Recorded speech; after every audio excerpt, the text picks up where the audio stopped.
te ver aqui mais uma vez. Eu sou a Teacher Daline Adami, da Blue Sky Idiomas, e hoje eu gostaria de compartilhar com vocês sobre um aplicativo que eu descobri recentemente, que eu tenho gostado muito de utilizar. Esse aplicativo fala, é sobre phrasal verbs. Você sabe o que é phrasal verb? Bom, para muitos alunos, estudantes de inglês, esse assunto é um nightmare, um pesadelo. Tenho que confessar que até para mim, que já estudo inglês, dou aula de inglês, trabalho com o idioma há bastante tempo, para mim também não é algo fácil e volta e meia eu me deparo com um novo phrasal verb. Seja em vídeos, filmes, nas minhas leituras, tá? Então, realmente não é algo tão simples, mas é muito importante que a gente conheça os phrasal verbs, saiba o que eles significam e tenha, domínio deles, talvez da maioria deles, pelo menos, para que o inglês se torne, algo mais fácil para a gente entender e também para que a gente possa utilizar. Bom, vamos explicar então rapidamente o que é um phrasal verb. A tradução literal seria um verbo frasal, mas isso não nos diz muito, em português. Então, o que é importante que a gente entenda e reconheça que o phrasal verb é a junção de um verbo com uma preposição. Na verdade, uma partícula, mas normalmente é uma preposição, certo? Então, o que acontece? Quando juntamos um determinado verbo com uma determinada preposição, esse conjunto tem, então, um novo significado, diferente daquele do original do verbo, tá? Então, por exemplo, se nós pensássemos no give up, phrasal verb give up. Give é o verbo dar, como vocês devem conhecer.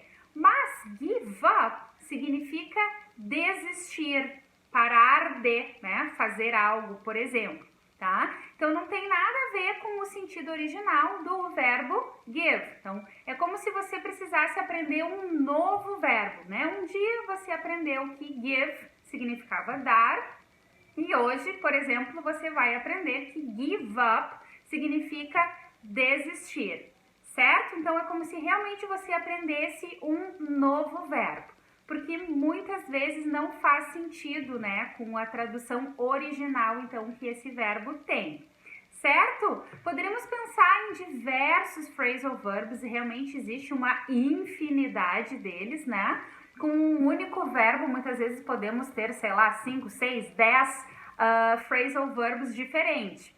O verbo look, por exemplo, é um que tem bastante possibilidades. Temos look for, que significa procurar, temos look up, look out e muitos outros, certo? Mas a ideia aqui não é estar passando para vocês uma lista de phrasal verbs, Porque vocês poderiam dizer, teacher, então eu vou decorar, vou memorizar todos os phrasal verbs. Eu diria que é praticamente impossível, mesmo que a sua memória seja excelente, não é através dessa forma assim de memorização pura e simples, que nós vamos conhecer os phrasal verbs, certo?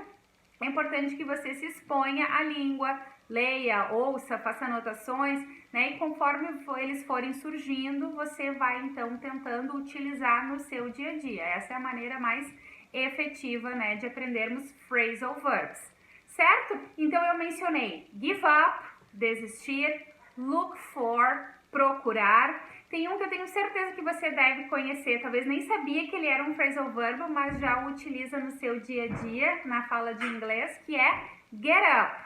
Então, get up é o verbo levantar, certo? Temos get mais a preposição up, que tem esse sentido. Então, poderíamos ter call off. Call off significa cancelar uma reunião, por exemplo. Então, call é o verbo ligar ou chamar, call off, cancelar. Um mais comum também, go back, significa voltar, retornar. certo? Mas bem, o que eu queria trazer para vocês hoje, acima de tudo, né, dessas explicações do que são phrasal verbs e de alguns exemplos, é então falar sobre este aplicativo. É um aplicativo que você baixa no seu celular, ele é gratuito. Ele se chama Phrasal Verb, vou botar uma imagem aqui em algum lugar na tela para você acompanhar. Você então vai lá na loja lá do seu celular e baixa esse aplicativo. Por que ele é legal? Ele tem diversas formas da gente ir aprendendo, se familiarizando e conhecendo alguns phrasal verbs. Então ele aparece em forma de cards, aparece o phrasal verb e a explicação. Ele tem uma parte de testes, onde ele vai testando aqueles phrasal verbs que você já estudou, certo? Então tem diferentes formas, né, de estudo, de contato com o phrasal verb para nos ajudar a memorizar, certo? Então a dica de hoje é este aplicativo, Phrasal Verb. Sugiro que você baixe, instale lá no seu celular e vá manuseando de tempos em tempos, enquanto estiver lá aguardando, né, com algum tempo livre, dá uma olhadinha, vai aprendendo, ele vai marcando a sua evolução também, conforme você vai estudando, é bem bacana, certo? Então a dica de hoje é essa, esse aplicativo sobre phrasal verbs. Se você não sabia o que significava, ficou sabendo e agora já pode estudar, aprender um pouquinho mais. Você que já sabia o que eram phrasal verbs, né? Sabe que realmente não é um assunto muito fácil, mas que é bem importante que conheçamos, porque se usa realmente constantemente no inglês essas estruturas, tá bem? Então essa foi a dica de hoje. Como sempre, meu grande beijo para todos e até a próxima. See ya!